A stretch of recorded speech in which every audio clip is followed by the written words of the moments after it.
পরে যদি অত দূর চলে যায়, আপনার কি মনে হয় ভাই, আপনি যদি কোরআনুল কারীম, যদি আপনি নামাজ পড়া ফরজ, রোজা রাখা ফরজ, হজ করা ফরজ, যাকাত দেওয়া ফরজ, পর্দা করা ফরজ, সব ফরজ, দিন কায় আপনি মানলেন না, আল্লাহর জমিন আল্লাহর বিধান আপনি মানেন না, তাহলে কি আপনি বলেন আপনার নামাজ, রোজা, হজ, যাকাত, পর্দা কোনো কাজে লাগবে?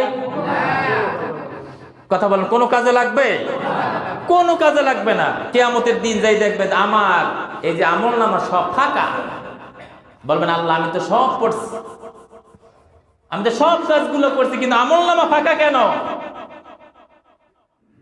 আল্লাহ রাব্বুল আলামিন বলবে বান্দা তুমি আমল করছো ঠিক, কিন্তু তুমি ইসলামের অর্ধেক মানছো, অর্ধেক মানো নাই, তুমি পুরোপুরি ইসলাম মানো নাই। পুরোপুরি যে লোকগুলো ইসলাম মানছে আমি আল্লাহ রাব্বুল আলামিন ওদেরকে বিনা হিসাবে আমি জান্নাত দিয়ে দিয়েছি। সুবহানাল্লাহ। তা আল্লাহ রাব্বুল আলামিন বলতেছেন তাহলে পুরোপুরি ইসলাম মানা দরকার আছে না নাই? সম্পূর্ণ পরিপূর্ণ। এই যে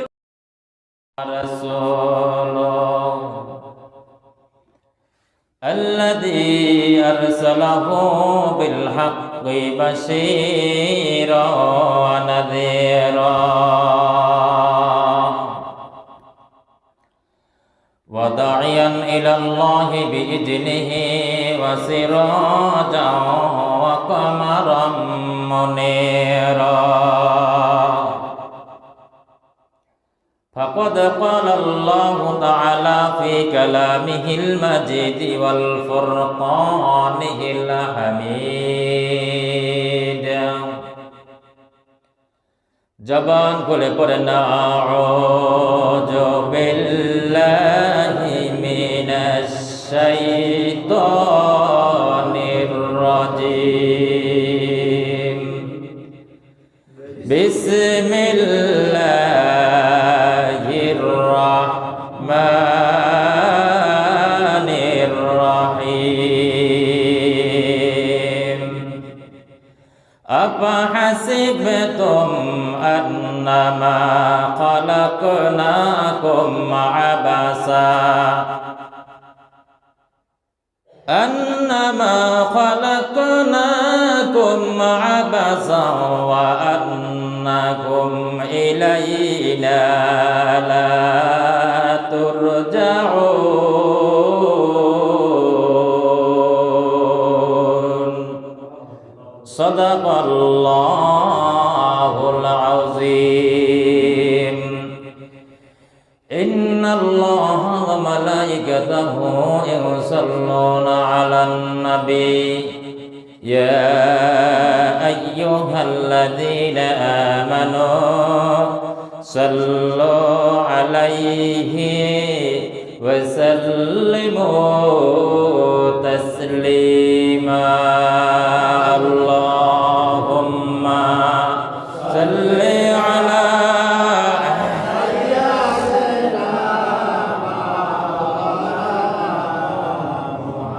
وعلى آل سيدنا জবান খুলে পড়ি আল্লাহুম্মা সাল্লি আলা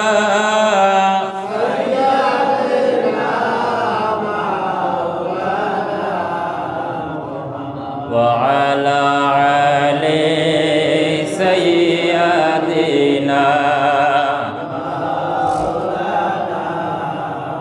بلغ العلا بكماله كشف الدجى بجماله حسنت جميع خصاله صلوا عليه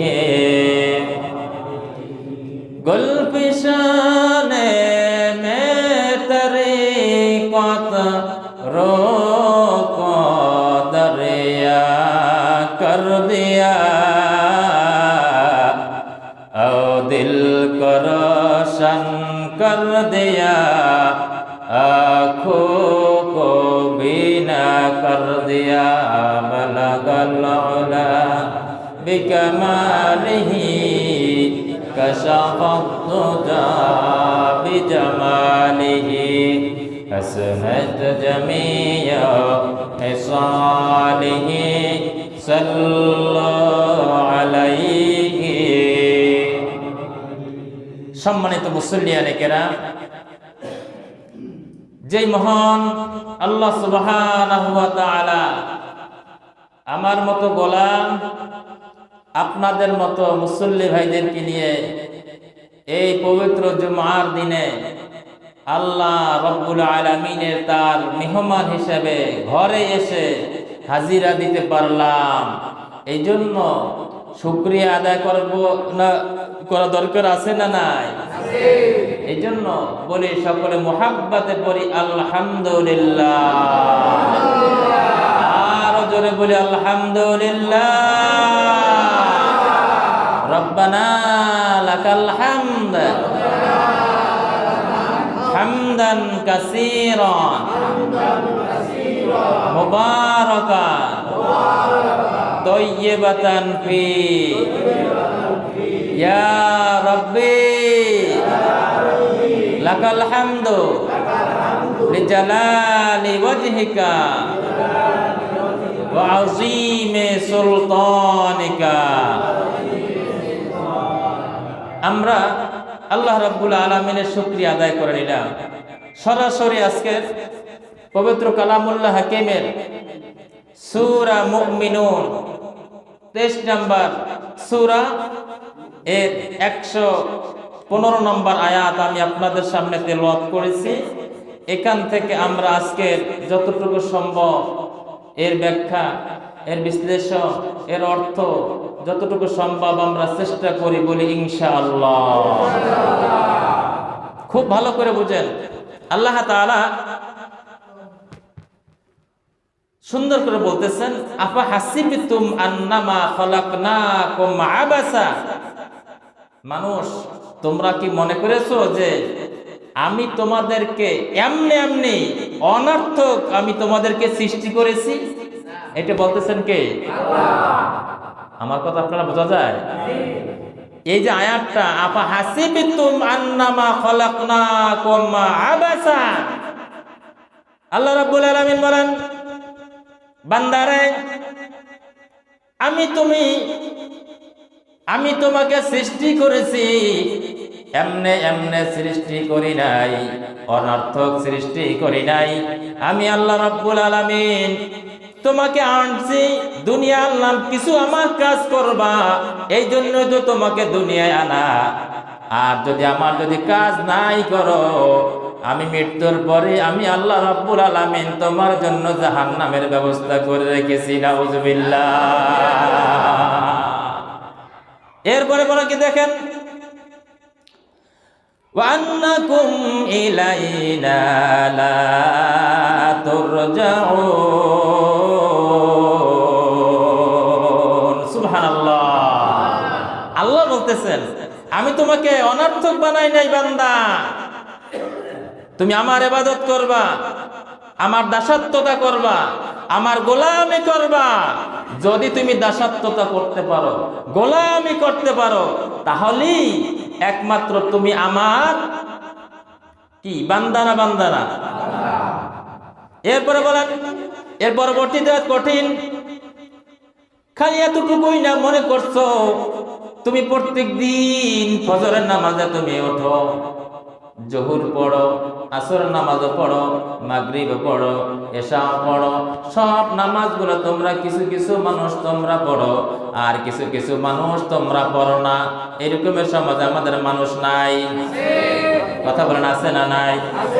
দেখেন, আমি আল্লাহ রাব্বুল আলামিন বলতেছে, বান্দা, আমি তোমাকে মানুষ বানাইছি, তোমাকে আকল দিলাম, তোমাকে আমি জ্ঞান দিলাম।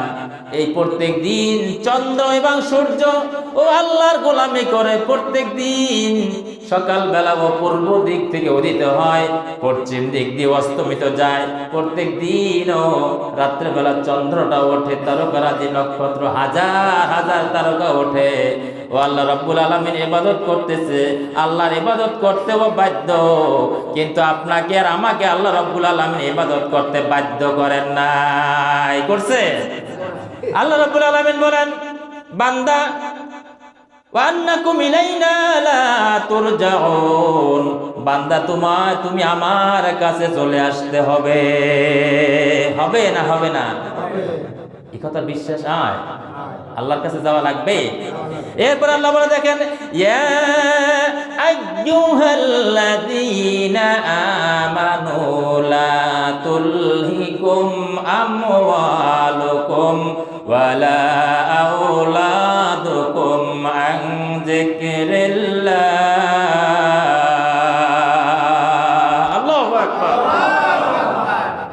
আল্লাহ রাব্বুল আলামিন বলেন, ইয়া আইয়ুহাল্লাযীনা আমানু, হে ঈমানদারগণ, হে ঈমানদার ব্যক্তিরা, লা তুলহিকুম আমওয়ালুকুম ওয়ালা আওলাদুকুম, তুমি দুনিয়ায় তোমার ধন সম্পদ, তোমার টাকা পয়সা, তোমার অর্থ সম্পদ, তোমার ব্যাংক ব্যালেন্স, ইভেন তোমার সন্তান, তোমার ছেলে হোক মেয়ে হোক, তোমার যে আবার তোমার স্ত্রী যদি হয়, তোমার পিতা মাতাও যদি হয়, আল্লাহ রাব্বুল আলামিন বলে খবরদার খবরদার তোমরা আমাকে ভুলে যেও না।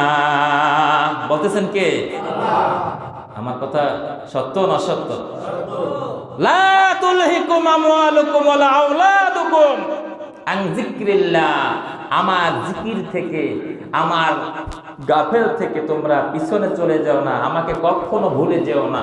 যদি তুমি ভুলে যাও, আল্লাহ রাব্বুল আলামিন অন্য আরেকটা আয়াতে বলতেছেন, আমি তোমাকে পৃথিবীতে তোমার সন্তান, তোমার ছেলে, তোমার মেয়ে, তোমার স্ত্রী, তোমার পিতা, তোমার মাতা, সবার চাইতে যদি তুমি আমাকে সবচাইতে বেশি মহব্বত করতে না পারো, বেশি ভালোবাসতে না পারো, তাহলে তুমি কিয়ামতের দিন আখিরাতে তুমি হবে ক্ষতিগ্রস্ত। তুমি হবে কি? আপনার সম্পদ, আপনার টাকা পয়সা, আপনার আমলনাম, এগুলো কি সব আপনার কবরে যাবে? কথা বলেন, যাবে? কিছু আপনার আমলনামা যাবে না। এরপর আল্লাহ রাব্বুল আলামিন বলেন, ওয়া মান ইয়াফআল যালিকা ফাউলাইকা হুমুল খাসিরুন। সুবহানাল্লাহ। আল্লাহ তাআলা সূরা আল মুনাফিকুনের ভিতরে 9 নম্বরে একটা বলতেছে যে, কারণ তোমরা হবে চরম ক্ষতিগ্রস্ত হবে।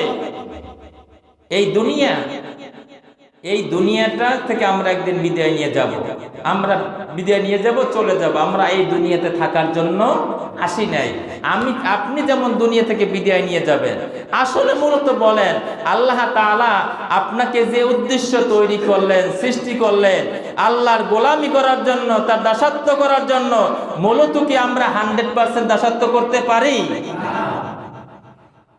আমরা 100% দাসত্ব করতে পারি না। এই জন্য আল্লাহ বলতেছে, ইয়া আইয়ুহাল্লাযীনা আমানু, হে ঈমানদারগণ, লা তুলহিকুম আমওয়ালুকুম ওয়ালা আওলাদুকুম আন যিকরিল্লাহ, তোমার ধন সম্পদ, অর্থ সম্পদ, ছেলে মেয়ে জানি তোমাকে গাফেল করে না দেয়। আমি আল্লাহকে সর্বপ্রথম তুমি প্রায়োরিটি দিবা, সর্বপ্রথম আমি আল্লাহকে মানবা, তারপরে তোমার জিম্মে যা আছে সব সন্তান সন্ততি সব, তারপর তুমি তাদেরকে পরবর্তীতে প্রায়োরিটি দিবা। কিন্তু সর্বপ্রথম একমাত্র ভালোবাসতে হবে কাকে? কথা বলেন না, ভালোবাসতে হবে কাকে? এরপর আল্লাহ রাব্বুল আলামিন বলেন, বান্দারে সবচেয়ে ভালোবাসতে হবে আমাকে। বিশ্বনবী মুহাম্মদুর রাসূলুল্লাহ সাল্লাল্লাহু আলাইহি সাল্লামকে যদি আপনি অনুকরণ করেন, তার জীবদ্দশায় যেই কাজগুলো করেছেন, আপনার ওই কাজগুলো করা লাগবে। যদি আপনি করতে পারেন, তাহলে একমাত্র আপনি আল্লাহর গোলাম। আর যদি আপনি না করতে পারেন, তাহলে আপনি শয়তানের গোলাম। ঠিক কি না? আপনি কি আল্লাহর গোলাম হবে না শয়তানের গোলাম হবেন? কি সাউন্ডে তো তা মনে হইল না। আপনি কি আল্লাহর গোলাম হবেন না শয়তানের গোলাম হবেন? আল্লাহর যদি আপনি গোলাম হন, সেক্ষেত্রে যেই রবের আইনে আমি নামাজ পড়ব, যেই রবের হুকুম অনুযায়ী আমি রোজা রাখব, যেই রবের হুকুম অনুযায়ী আমি যাকাত দেব, হজ করব, পর্দা করব, ওই রবের হুকুম অনুযায়ী আমরা দেশ পরিচালনা করব। ঠিক কি না? আচ্ছা, আমি একটু আপনাদেরকে বলি, আপনারা মুরব্বীরা যারা আছেন বলবেন, আমাদের দেশের বিশেষ করে আমরা তো পীর, এই দেশের পীর ওলিয়া উলিয়া তারাই সর্বপ্রথম আমাদেরকে ইসলামের দাওয়াত গুলো দিচ্ছেন না দেন নাই? আপনাদের অবিশ্বাস হয়? পীর ওলিয়া উলিয়া তারাই তো ওই দেশে দাওয়াত দিছে, ইসলামের দাওয়াত কি দেয় নাই?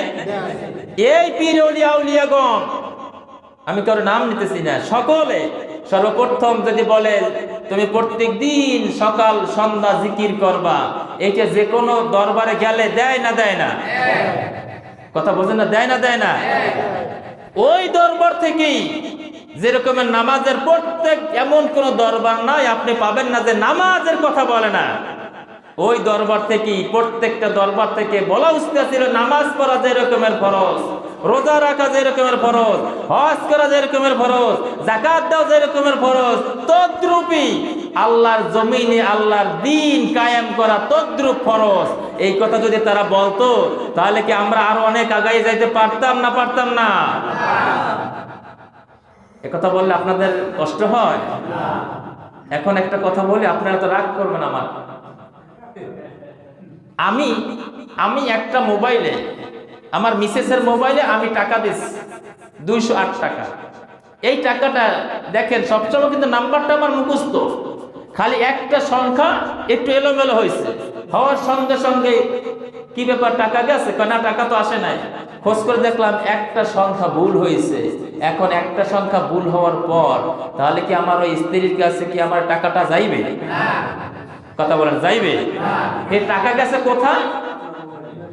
একদম কোথায়? আমি পরে ফোন দিলাম, কোথায়?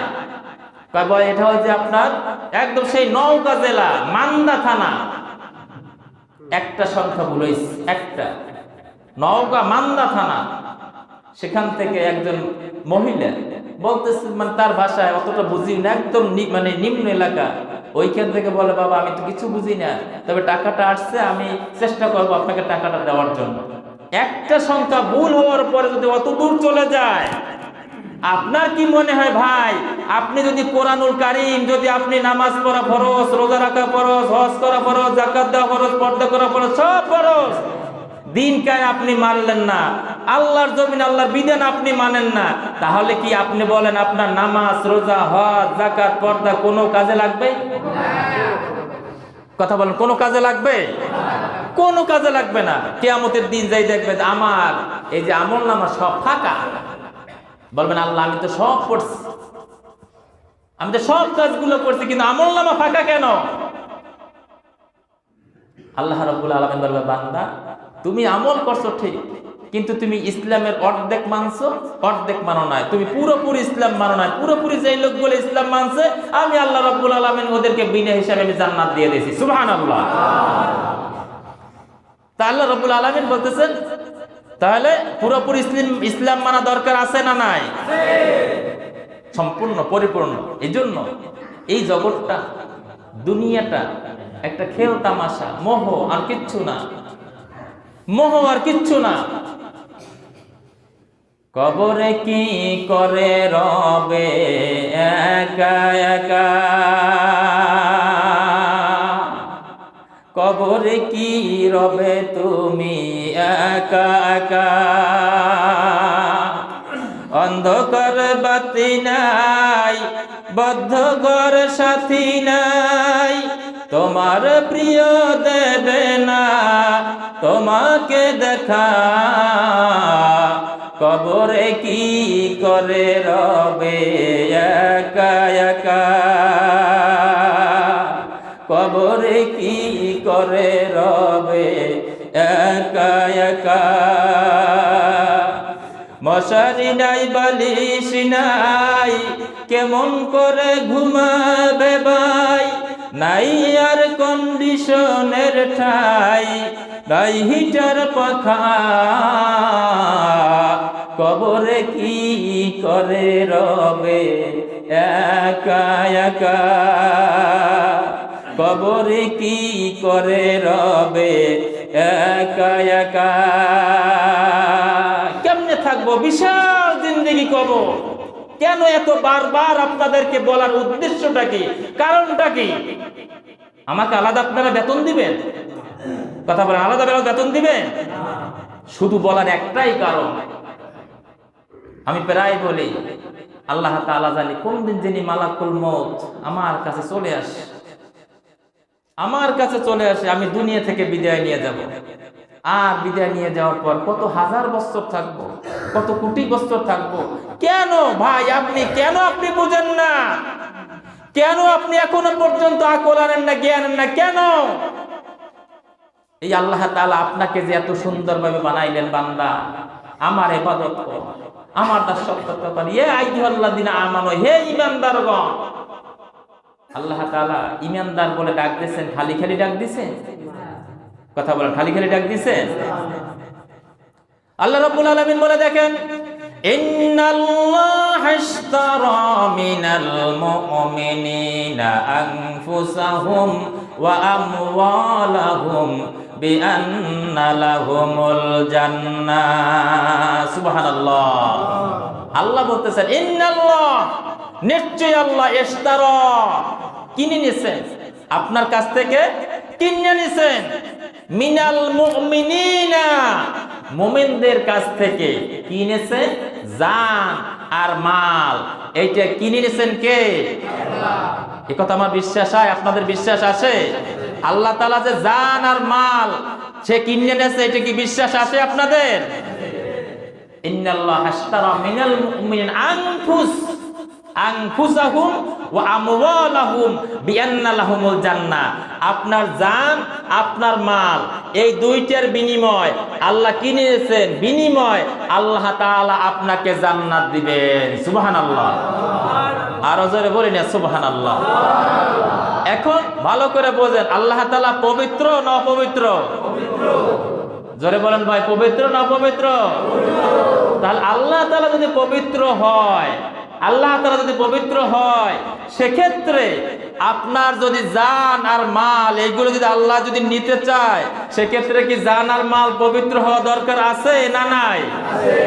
যদি থাকেই থাকে, ভালো করে বোঝেন ভাই, আপনার জান মাল যদি আল্লাহ একমাত্র জান্নাতের বিনিময়ে যদি কিনে নিয়ে থাকেন, সেক্ষেত্রে আল্লাহ রাব্বুল আলামিন বলতেছে, বান্দা তোর জান আর মাল এর বিনিময়ে আমি তোকে জান্নাত দেব। কিন্তু তার পূর্বে কথা হলো যে আমার জান, আমার মাল, আমার 3.5 হাত বডিটা মানে পবিত্র হওয়া দরকার আছে না নাই? কথা বলেন না ভাই, আছে না নাই? সে পবিত্র যদি হতে হয়, জান আর মাল যদি পবিত্র হতে হয়, সেক্ষেত্রে আল্লাহ রাব্বুল আলামিন বলতেছে, বান্দা তোমার ইনকাম যা করবা, টাকা পয়সা যা ইনকাম করবা, রোজগার করবা, ওইটা হালাল হওয়া লাগবে। ওই হালালের টাকা থেকে আমাকে দেবা, ইনসাফ ফি সাবিলিল্লাহ, জিহাদ ফি সাবিলিল্লাহ। এরপর প্রথম দেবা মাল, এরপর দেবা জান।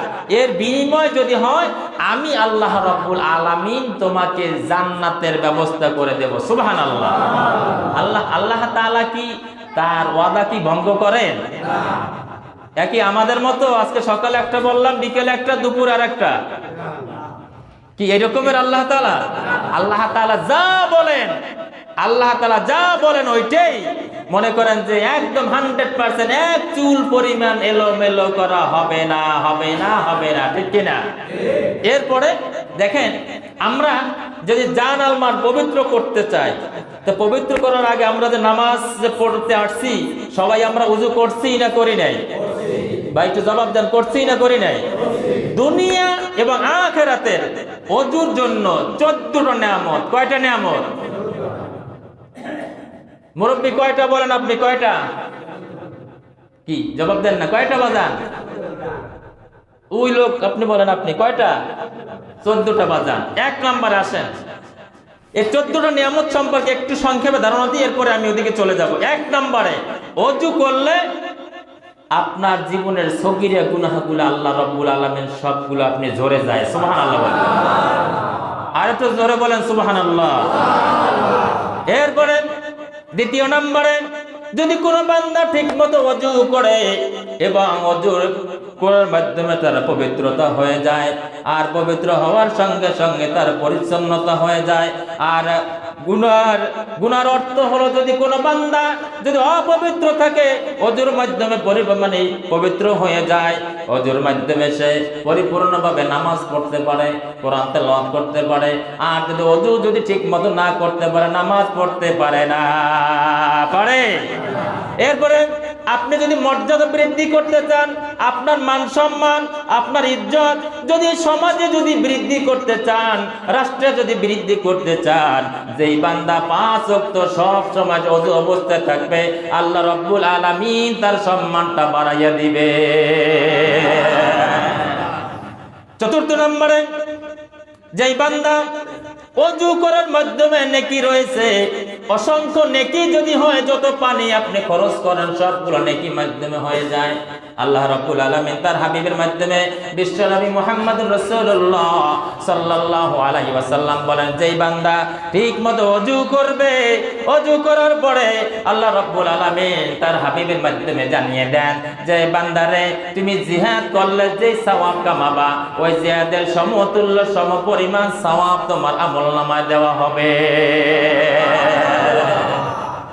এরপরে আল্লাহর হাবিব বলেন, বিশ্বনবী মুহাম্মদুর রাসূলুল্লাহ সাল্লাল্লাহু আলাইহি ওয়াসাল্লাম বলেন, ওযু করার সময় যে অঙ্গ প্রত্যঙ্গ দেওয়া হয়, কিয়ামতের দিন লক্ষ লক্ষ কোটি কোটি যখন বান্দা একই ময়দানে উঠবে, একই মাহশারে উঠবে, ওঠার পরে বলবে যে আমি আমার উম্মতদেরকে কেমনে যাচাই করব, কেমনে বাছাই করব, কেমনে ছাঁটাই করব।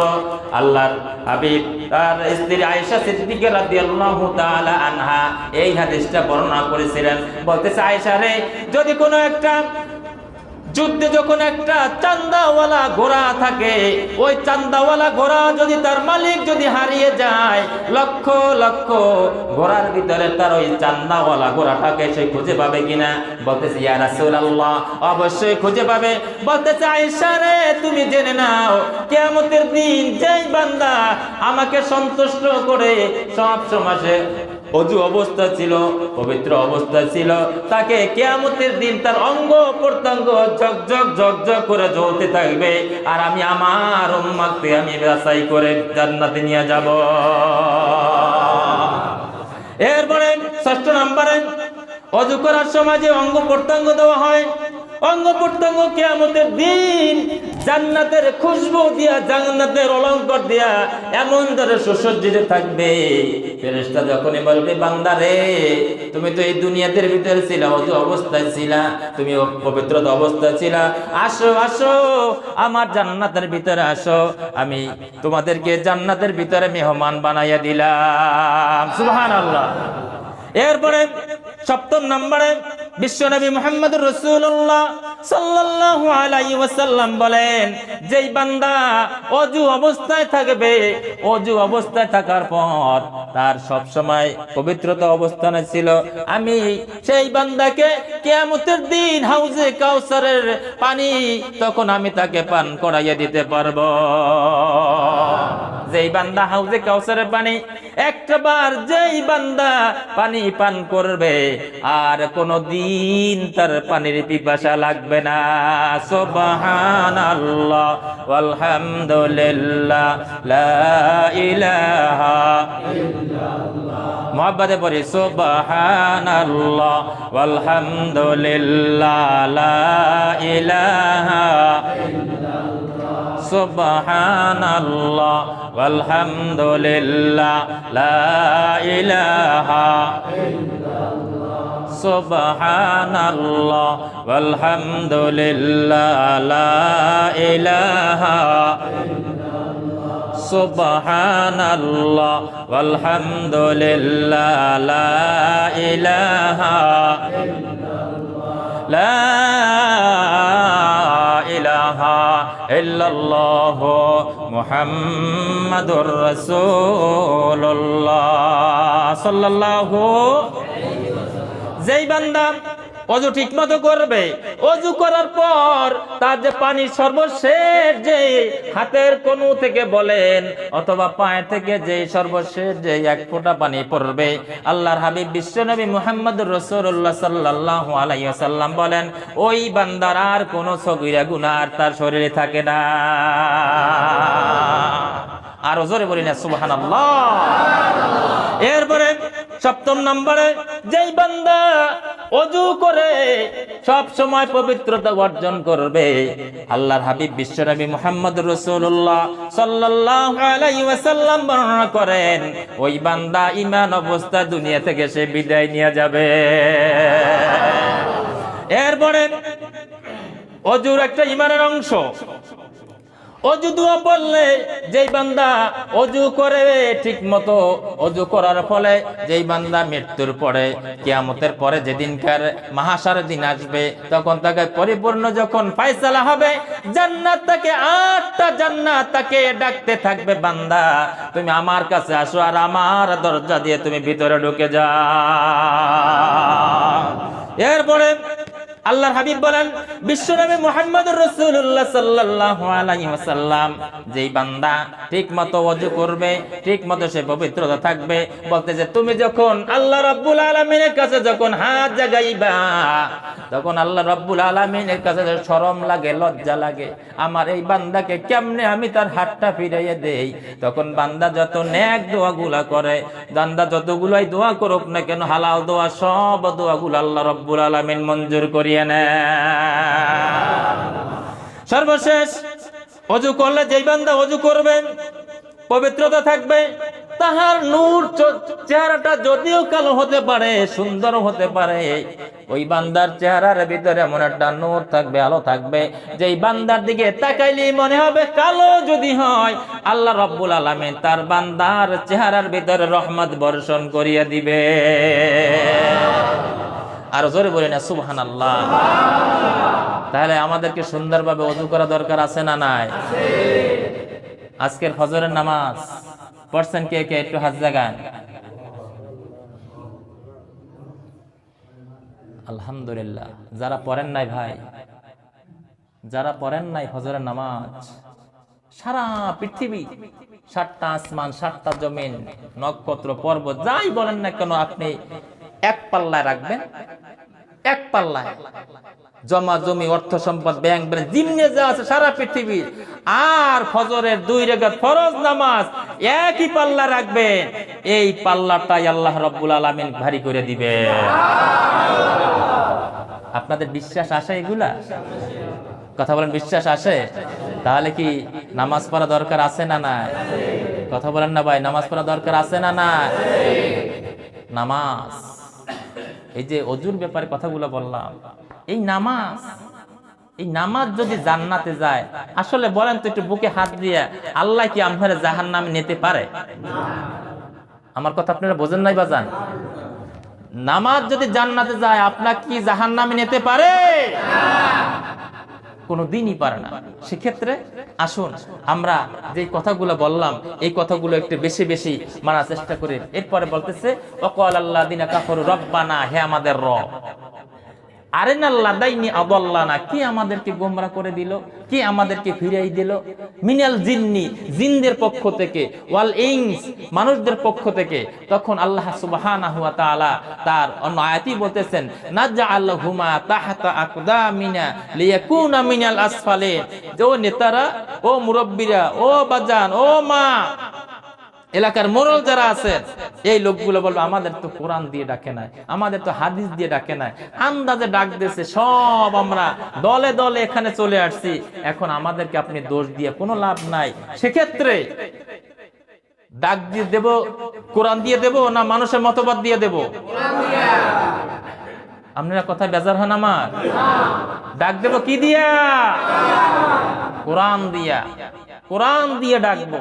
আমার বাপ জন্মদাতা পিতাও যদি অখুশি হয়, কিচ্ছু করার নাই, এলাকার নেতা অখুশি হলে কিচ্ছু করার নাই, আমার সন্তান অখুশি হলে কিচ্ছু করার নাই।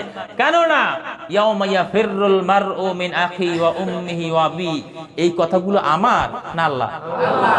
কথা বলেন না, কার এই কথাগুলো? তার আল্লাহর কথাই তো এখানে সত্য, এখানে তো মিথ্যা কথা হতে পারে না। ইয়াউমা ইয়াফিরুল আর ইয়াউমা ইয়াফিরুল মিন আখি ওয়া উম্মিহি ওয়া আবি, কিয়ামতের দিন আপনাকে দেখলে আপনার সন্তান পালাবে, আপনার ছেলে পালাবে, আপনার মেয়ে পালাবে, আপনার স্ত্রী পালাবে, আপনার মা পালাবে, আপনার বাবা পালাবে, সবাই আপনাকে দিয়ে পালাই যাইবে। কি আপনার কি লগে কেউ থাকবে? যদি কেউ যদি না থাকে, এখন কেন না আপনি আল্লাহর উপরে ওদিকে আপনি সেজদা কেন দিবেন না? কেন আইনের দিকে আপনি যাবেন না? এরপর আরেকটা আয়াতে আমি বলছিলাম যে কিয়ামতের দিন আপনার ছেলে মেয়ে আত্মীয় স্বজন জিন্নে যা আছে সব একত্রে প্যাকেজ কইরা তারপরে বলবে আল্লাহ আমাকে অন্তপক্ষে আমার ছেলে দিলাম, আমার নাতি দিলাম, আমার মেয়ে দিলাম, আমার বউ দিলাম, আমার মা বাবা সব দিয়ে দিলাম, আয় আল্লাহ তাআলা এর বিনিময় হলেও আল্লাহ তুমি আজকে আমাকে জাহান্নামের আগুন থেকে মুক্তি দাও। এ কথার বিশ্বাস হয় আপনাদের? বিশ্বাস আসে? কেন আপনি কেন এখনো নামাজ ঠিক মতো পড়েন না, রোজা রাখেন না, কেন রাখেন না, নামাজে ফজর নামাজে আপনি কেন আসেন না, কেন আল্লাহর আইনের দিকে আপনি কেন ডাকেন না? আপনি আল্লাহর আইনের দিকে ডাকলেই তাহলে আপনি মনে করেন যে কি ব্যাপার হুজুর তো রাজনীতি শুরু করছে। কেন ভাই আমি রাজনীতি করবো? ভাই আমি তো আপনাকে আল্লাহর ভয় থেকে আমি আপনাকে ভয় দেখাচ্ছি। আল্লাহ এগুলো বলছে, আল্লাহ আপনি শোনেন। নামাজ কার হুকুম? রোজা কার হুকুম? যাকাত কার হুকুম? পর্দা কার হুকুম? হজ কার হুকুম? আচ্ছা সব আল্লাহর। আপনার নামের সামনে সিরি লেখা আছে কার কার? নামের সামনে লেখা কি? কথা বলেন না, নামের সামনে লেখা কি? আপনাদের প্রত্যেকের ঘরে কোরআন আছে না নাই? তো কোরআন যদি থাকে, নামের সামনে মুহাম্মদ যদি থাকে, তখন যদি বলি আলা লাহুল খালক ওয়াল আম, সৃষ্টি যার, আইন চলবে তার, এই কথা যখনই আপনাদেরকে ভাই আমি বলি, তখনই আপনারা কেন রাজনীতিতে নেন? আমার তো এটা মাথা আসে না। তখন গ্রামের একটা কথা আছে, না বললেই নয়, সখী তুমি কার? তুমি কি আমার না ওর? তা এখন আমি বোঝা যায় তুমি নামাজ পড়া ফরজ, রোজা রাখা ফরজ, হজ করা ফরজ, যাকাত দেওয়া ফরজ, পর্দা করা ফরজ, সব ফরজ তুমি মানলা। যখনই বলি তুমি এই জমিনে আল্লাহর দিন কায়েম করা লাগবে, আসুন ভাই আমরা একত্র সবাই করি, তখন আপনারা বলেন হুজুরের রাজনীতি শুরু করছে। তাই এখন বোঝা যায় হয় তুমি আল্লাহর হবা, না হয় তুমি শয়তানের পক্ষে থাকবা। আপনারা কোন পক্ষে থাকবেন? এ কথা রাজনীতি কি? এ কথা রাজনীতি? লা ইলাহা ইল্লাল্লাহু মুহাম্মাদুর রাসূলুল্লাহ, এটা আপনারা মানেন না মানেন না? তা লা ইলাহা ইল্লাল্লাহ, আল্লাহ ছাড়া কোনো ইলাহা নাই, মাবুদ নাই, বিধানদাতা নাই, আইনদাতা কেউই নাই। তো সেক্ষেত্রে আমরা আল্লাহকে মানি না মানি না? আল্লাহ রব্বুল আলামিনের যত বিধান বলেছেন, যখন যেখানে যে অবস্থায়, আমি একজন আল্লাহর গোলাম হিসাবে আমি অতটুকুই মানব, এবং এক চুল পরিমাণ এখান থেকে আমার পিছপা হওয়ার কোনো সুযোগ না। কোনো সুযোগ আছে ভাই? কথা বলেন, কোনো সুযোগ আছে? কোনো সুযোগ নাই। আমি আল্লাহর গোলাম, আমি একজন আল্লাহর গোলাম। আর আল্লাহ তাআলা বিশ্বাস করেন ভাই, আল্লাহি গতকালকের আমার কামারহাটের মাহফিল ছিল, এই রাতে আমি আল্লাহর কাছে কইছি, আল্লাহ তুমি আমার কিয়ামতের দিন যেদিন তুমি এই আয়াতটা বলবা, অকুল্লুহুম আতিহি ইয়াউমাল কিয়ামাতি ফারদা, আল্লাহ তুমি অন্ততপক্ষে এতটুকু বলো না আল্লাহ, কিন্তু তুমি আমার এই আমলনামা তুমি দেখতে চেও না, তুমি খালি এতটুকু দেখো, আমাকে আল্লাহ একটা জীবন দিছিলা, আমাকে 50 বছর 30 বছর একটা জীবন দিছিলা আল্লাহ তাআলা, আমি আমার জ্ঞান অনুযায়ী, আমার মেধা অনুযায়ী আল্লাহ তাআলা মৃত্যুর আগ পর্যন্ত মানুষদেরকে আমি এই কোরআনের আয়াত দিয়া তোমার দিকে ডাকছি কিনা, তুমি এই একটা আয়াত দেখো, অন্য কোনগুলো আর দেখো না। কি কথা বলতে পারবেন? একথা কিয়ামতের দিন অন্তত আল্লাহর কাছে বলতে পারবে? মানুষদেরকে ডাকে, আল্লাহর দিকে বিশ্বাস করেন ভাই, আল্লাহর দিকে ডাকতেছি, আল্লাহি আল্লাহর দিকে ডাকি, তাতে আমার জীবন থাকে থাক, চলে গেলে যাও। আমি গত জুমা এখানে আপনাদের আলোচনা করেছিলাম ধারাবাহিক, চেষ্টা করি। আলেম কয় প্রকার মনে আছে কাগো কাগো? বলেন তো আলেম কয় প্রকার? কয় প্রকার? গুড, এই তো আমার সেক্রেটারি শোনালো। আলেম কয় প্রকার? একটু মাঝে মাঝে ওয়াজ একটু বাড়ি লই দিন, খালি আর কি এখানে বসে এখন থুইয়ে যাইয়েন। ওলামায়ে দাওলা, ওলামায়ে মিল্লাত, ওলামায়ে উম্মাহ, ওলামায়ে দাওলা সরকারি আলেম কি আছে না নাই?